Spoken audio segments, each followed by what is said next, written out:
This is one of the most noteworthy examples recently, and I think a really creative use case. So Burger King ran a campaign called the Whopper Detour campaign. And the idea was basically to encourage people to download the Burger King app. And so the campaign was, if you went to a McDonald's location and opened the Burger King app, you could unlock a coupon to order a Whopper at Burger King for a penny. You just had to take a detour from the McDonald's to the nearest Burger King to pick it up.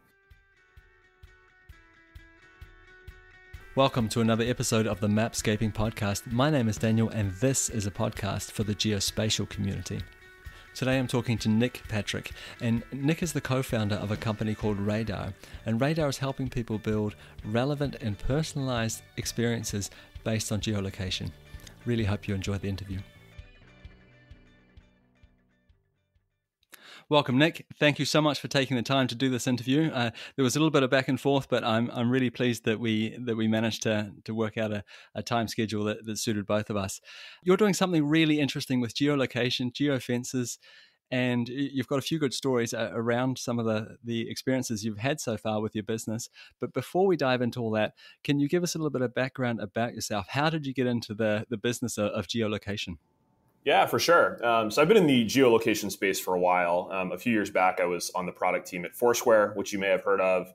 Sort of started out as a social app where you check in at the places that you're visiting. Over time, they evolved into more of a sort of enterprisey data offering. After Foursquare, went to run product at a company called Handy, which was a on-demand services or Uber for X company, if you will, for cleaning and handyman services. Had the experience there of having to build a system to track our cleaners and handymen. We wanted to deliver this Uber style, track your service providers, see them on a map type experience. And it was a real challenge to build. And so sort of, brought those two experiences together as inspiration for starting Radar. It sounds like you had a lot of experience with geolocation anyway, and trying to build services around that. And you found it was pretty clunky, and then you went on to build Radar. Can you tell me about Radar? What is it? What does it do? What problems can you solve with it? Yeah, sure. We call ourselves the location context platform. We're basically a platform for geofencing and location tracking. Our goal is to help product and growth teams build amazing location-based app experiences. And kind of thinking back to the experience that I had at Handy, where we wanted to build this system for location tracking and geofencing, it seems deceptively simple.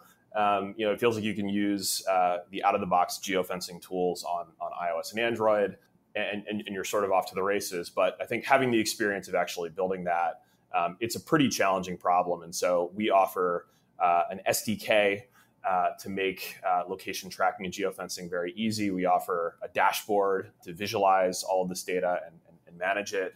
We offer integrations to other tools, really trying to build a developer-friendly, privacy-friendly, full-stack solution for location context. We often use the analogy, a Stripe for location or a Twilio for location, if you're familiar with those tools. But at the end of the day, trying to help people build great app experiences with location. Okay, so just to clarify here for our listeners, Stripe, it's a plugin for online payments. And I think before Stripe came along, life was really tough for the e-commerce merchant. And they came along and they're basically a plug-and-play solution that fits into almost anything, anywhere, and lets you really easily integrate like a payment collection system in your website. And you guys want to be that for geolocation. Yeah, that's exactly right. Stripe basically came onto the scene and they had very developer-friendly open source tools. They had great documentation. They had a great dashboard. It was just a super easy, powerful tool that you could drop into your application or website. We're trying to do the same thing with location and with geofencing. And so before we jump into some of these use cases for these kind of for geolocation and geofencing and what you're doing with that, maybe you could explain again why we just can't use the out of the box functions, which I'm assuming is on every smartphone, has some kind of location awareness, can get a location. Yeah, no, there are location services out of the box on iOS and Android. They let you start up location services, track a user's location. You can register geofences on the phone. The challenge is to do it in a really battery efficient way and to do it at scale. So if you want to, geofence a few particular locations, you actually have a limit of 20 geofences per app on iOS, 100 geofences per app on Android. If you have a few thousand locations that you want to monitor, you're already sort of over those limits and you have to devise a solution. If you want to, maybe you want to grab a very quick, efficient location fix when a user opens the app. Maybe you want to, if the user has opted in and granted permissions, do more persistent background tracking. That can actually be really hard to do in sort of a reliable, battery efficient way. Oftentimes, your first attempt at a solution will sort of stop working after a while or drain the user's battery. And these were problems that, I faced firsthand at Handy when we were trying to build a solution like this. So there are definitely tools. You can roll your own solution. It can be challenging to do efficiently and at scale. And I think the other challenge too is these things are always changing. Every version of iOS and Android introduce new capabilities. Sometimes they introduce new restrictions. And our goal is just to abstract all of that away. Our SDK takes a few lines of code to integrate. If you want to upgrade to the latest and greatest, it's just a matter of bumping the SDK version to the newest version and trying to take that, hundreds of lines of code, trial and error. How do you do this in a battery efficient, accurate way? And just distill it down to a few lines of code. Okay, so correct me if I'm wrong here, but it sounds very much like we're moved away from using the things that are native on these different platforms to maybe something like an API. So we get location from the phone, great, and then we send it over to you guys via an API and make calls back and forth. And that's that level of abstraction that we're talking about. Is that correct? Yeah, that's right. And we talked a bit about the sort of the client level or like the phone level piece. So collecting this location data is one part of the challenge. I think another part of the challenge is actually storing that data, making sense of it, visualizing it on a map. Maybe you're looking at a heat map, or maybe you're just looking back to a specific location event or geofencing event, and you need to visualize it on a map. Or if you want to send it downstream to other tools, right? Maybe you want to use this to trigger a push notification. You want to tie it to some other behavioral data that you're collecting in the app. You want to do some user segmentation to maybe personalize the experience. So there's the collection piece. There's also the storage piece. There's the visualization piece. There's the activation piece. And we really are a full stack solution that tries to solve all of those problems for our customers. Maybe it'd be really helpful for the listeners if you could, at this point, sort of walk us through what the user journey looks like, so we get a better understanding of the functionality of the system and how it works together, how all these different pieces work together. Yeah, so I think in terms of end user facing functionality, there are generally three buckets of use cases. One is building contextual in-app experiences. So if I'm a user and I open an app, let's say it's a shopping app, and I open the app in store, you might detect that I'm in store and show an in-store mode, right? And the experience that I should see in the app should probably be different if I'm in store versus if I'm sitting at home on my couch, right? In store, it might be showing me stuff related to that store, products available, services available. Maybe if I've placed an order for pickup, it shows me that sort of pickup screen. Whereas if I'm sitting at home on my couch, you might show me a different experience around browsing or shopping, right? So the first bucket is I open the app, what's my location context? Show me a contextual in-app experience. And that's something that Radar can power. I think the second bucket of use cases is more around background push. So this is maybe pushing me interesting content if I'm nearby an interesting place, if I'm at a particular place. So this often looks like tracking in the background, understanding when a user stops at a place, and then sending them a contextually relevant push notification. Maybe again in the context of a shopping app, this is an offer that's available at a particular store. If it's a travel app, maybe it's a friendly reminder to pull out my boarding pass so I don't have to go searching for it. And then the last bucket of use cases is more around analytics and segmentation. So understanding where users are engaging with the app, segmenting users into different segments or audiences based on their past behavior. Maybe somebody is a frequent flyer and somebody else is a frequent road tripper, to sort of go back to that travel example. And you can recommend them different content based on which segment that they're in. So in-app experiences, more background messaging and push use cases, and then analytics and segmentation use cases. And again, the goal at the end of the day is for us to help our customers build really great contextual experiences for their end users. I think the big fear around a lot of this kind of stuff, as soon as somebody says tracking, is this, oh no, somebody's going to know where I am. every second of the day, and they're somehow going to use that against me, or I'm going to be completely overwhelmed with push notifications, upsells, and all this other thing.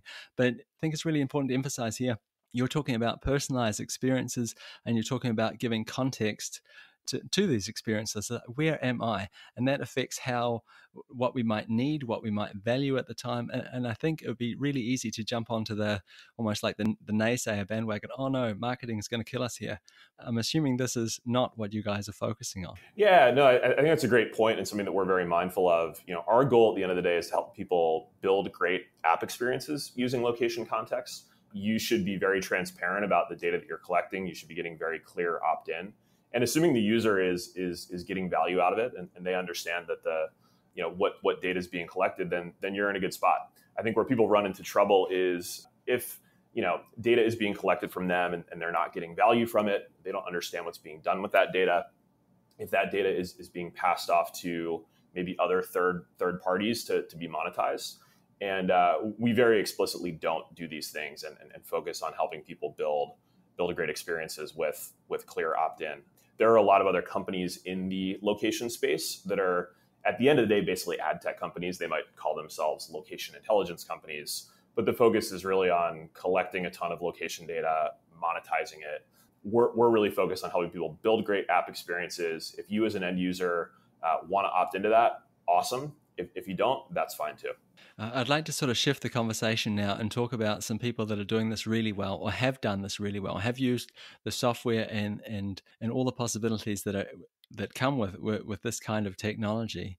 And I know you've had a recent incredibly successful campaign with a little company called Burger King. Can you tell me a little bit more about that? Yeah, for sure. This is one of the most noteworthy examples recently, and I think a really creative use case. So Burger King ran a campaign called the Whopper Detour campaign. And the idea was basically to encourage people to download the Burger King app. And so the campaign was, if you went to a McDonald's location and opened the Burger King app, you could unlock a coupon to order a Whopper at Burger King for a penny. You just had to take a detour from the McDonald's to the nearest Burger King to pick it up. So some people call this sort of like a geo-conquesting use case. But at the end of the day, it was a super creative campaign by Burger King to drive app installs, and they won a bunch of awards for it. It was very successful, and we were lucky enough to power the geofencing piece of that campaign. So Radar was effectively the tool that helped Burger King geofence these McDonald's locations, and we were able to tell the Burger King app, yes, this person is near a McDonald's, unlock this coupon, or no, this person is not near McDonald's, keep this coupon locked. And it was an in-app experience, right? You didn't have to grant background location permissions for this. I think a lot of people think about geofencing as a background tracking thing. That's not necessarily the case. This was user opens the app. We can detect if they're in this 600-meter radius around a McDonald's, and if so, unlock that coupon. So it was really, really powerful. We were obviously able to save them a bunch of implementation time, getting this functionality up and running. And they just had tremendous results. They hit number one in the App Store. They drove millions of downloads. Really, really cool campaign. And I think inspiring for a lot of other folks in the industry thinking about running campaigns or building features with location. And not just folks in the food and dining or QSR space either, but other types of apps as well. I think this was incredibly innovative, and I really think it opens the door for a whole bunch of other possibilities. And I think this is probably the kind of thing that you were referring to in the pre-interview when you talked about geofencing beyond the push and building these experiences, that give value, that entertain, and that motivate people. And in the marketing world, I think you probably need to be a little bit of a marketer to appreciate this, because what we're talking about, a campaign that had the Burger King app to number one in the App Store. There was something like 1.5 million downloads of this app in 9 days, 3.3 billion impressions. It tripled sales, and people had a lot of fun doing it.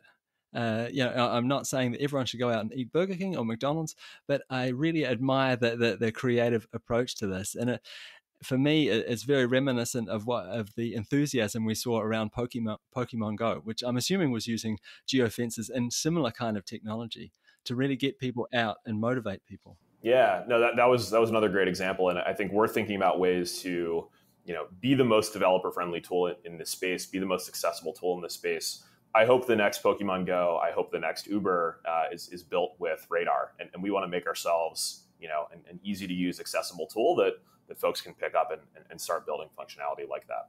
This really lays down the challenge for me for companies that are looking to be innovative. Here's your opportunity. You can do something that this call to action, it doesn't have to be go to the website, use this coupon code. You can give value, you can motivate people, and you can get them to do things if you make it fun. And I think this is a fantastic opportunity. Yeah, I think that's right. Our view is that this is kind of the next big thing in mobile. I think we're going to look back in 3 to 5 years and kind of be surprised that we were in this world where apps were static regardless of where you were. Travel apps right now are for the most part the same if you're in your home city versus in a different city. Shopping apps are for the most part the same if you're sitting at home on your couch versus you're in store versus you're in a competitor's store. And if you listen to, at these big Fortune 500 companies, what CMOs are saying, or what chief experience officers or chief digital officers are saying is, consumers are demanding these contextual experiences. They want stuff to be personalized, and folks are investing here, and they're looking for geofencing tools. They're looking for context platforms to help them act on this stuff. So there's a big opportunity. We talk about our mission as being to make every app on every device contextually aware. We've talked a lot about food and dining use cases and shopping use cases and travel use cases. We're starting to see a lot of other use cases as well. We're talking to a large media company that wants to basically unlock articles, unlock the paywall if you're at an airport or if you're on a college campus. We're actually working with a state government here in the US that wants to geofence wildfires and road closures and emergencies. And so we really want to be this broadly applicable tool that is available to every app developer, every type of use case to build these types of contextual experiences into their apps. I think in terms of this kind of application that you've built, and I think it's your imagination that really limits you here, because when you think about Pokemon Go, when you think about the crazy success that geocaching has had, for example, these are real opportunities here.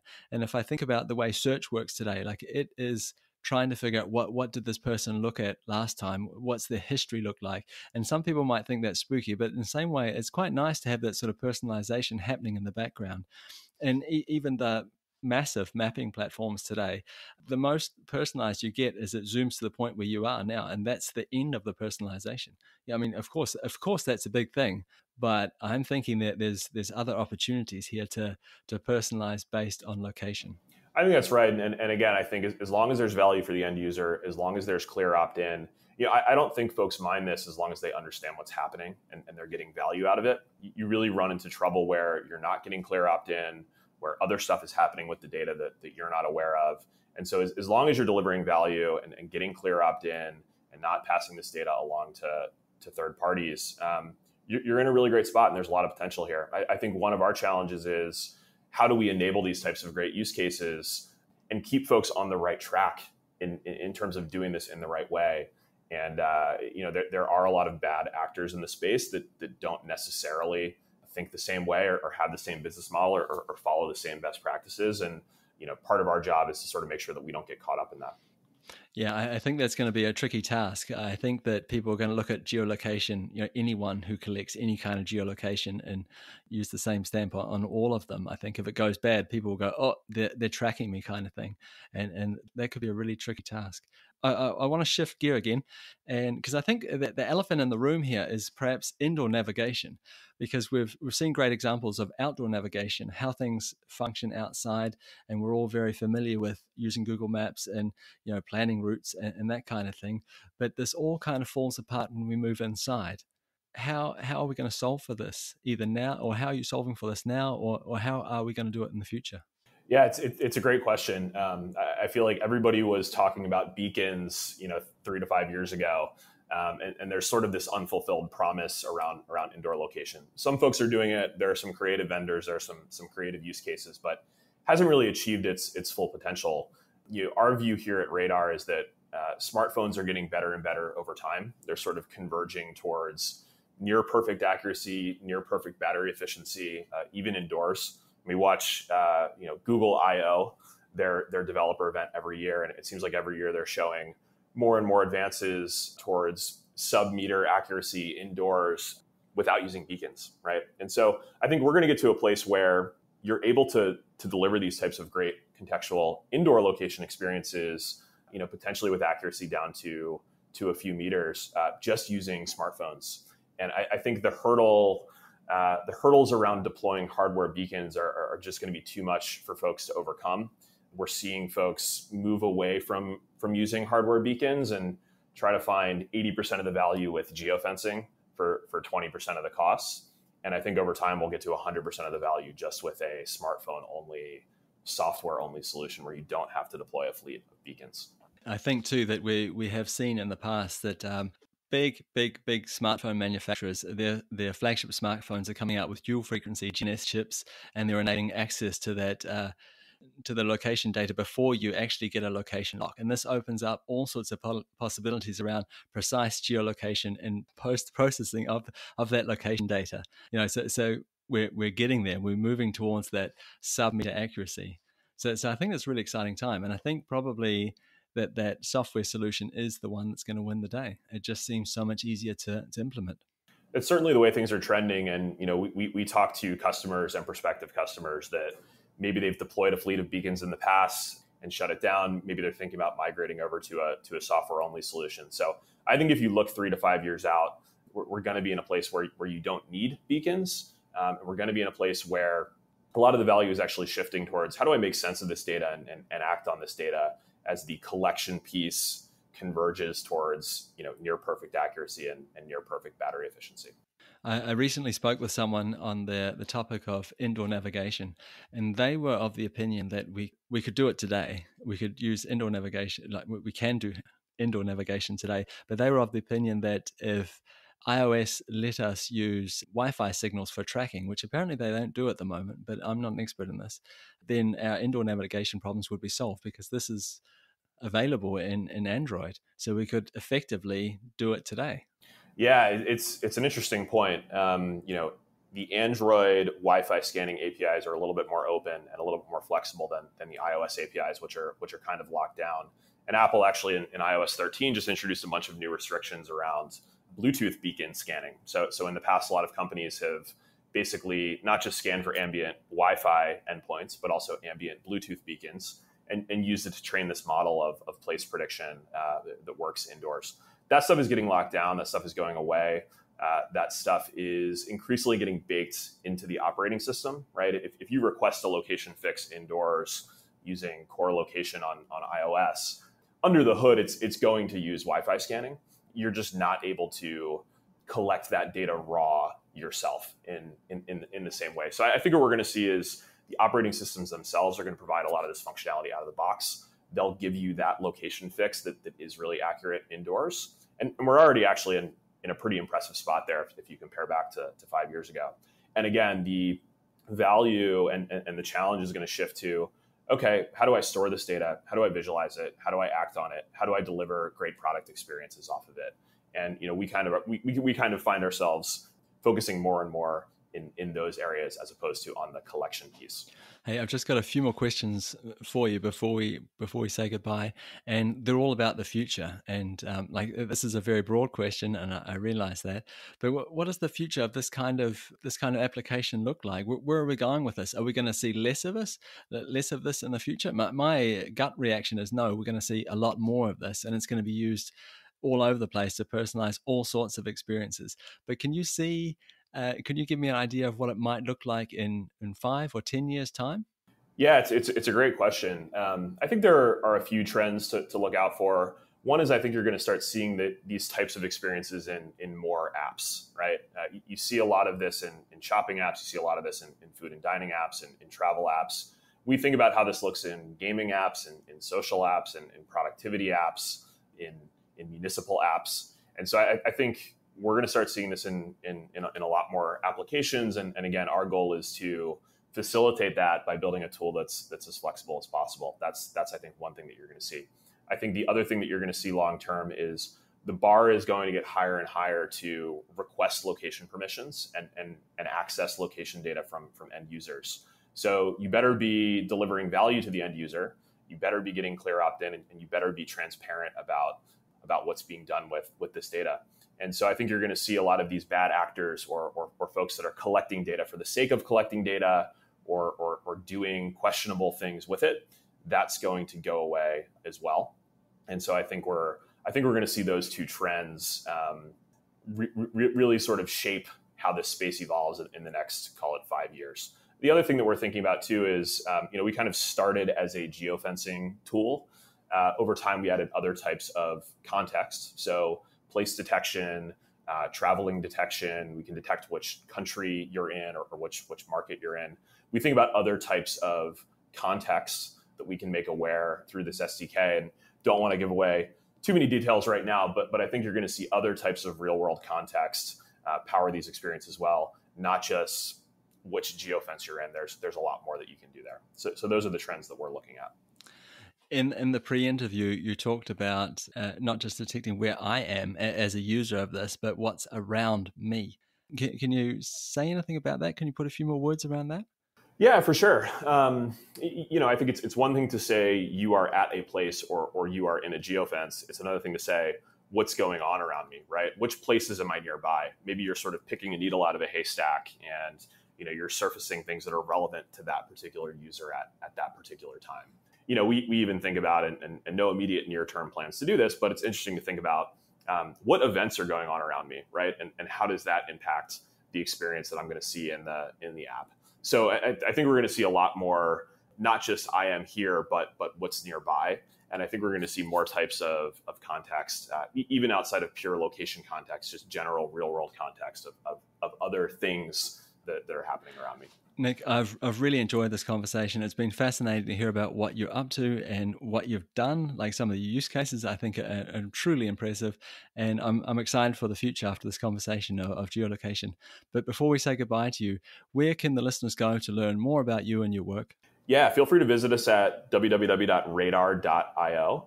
And if you have any questions about the technology, feel free to sign up for an account and kick the tires, or just reach out to our team. There's a contact page. And if you're thinking about building a contextual app experience, we would love to chat with you and see if we can help. Nick, thanks again. I really appreciate it. This is a lot of fun. Thanks so much.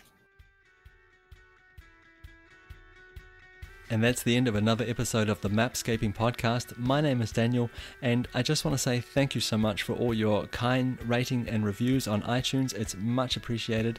And we also really appreciate your feedback via our social media channels. If you would like to reach out to me for whatever reason, you'll find some useful links in the show notes, and I would love to hear from you. Also, if you are enjoying these podcast episodes, I would really appreciate it if you would share it with a friend. Thanks very much, and we'll talk soon. Bye.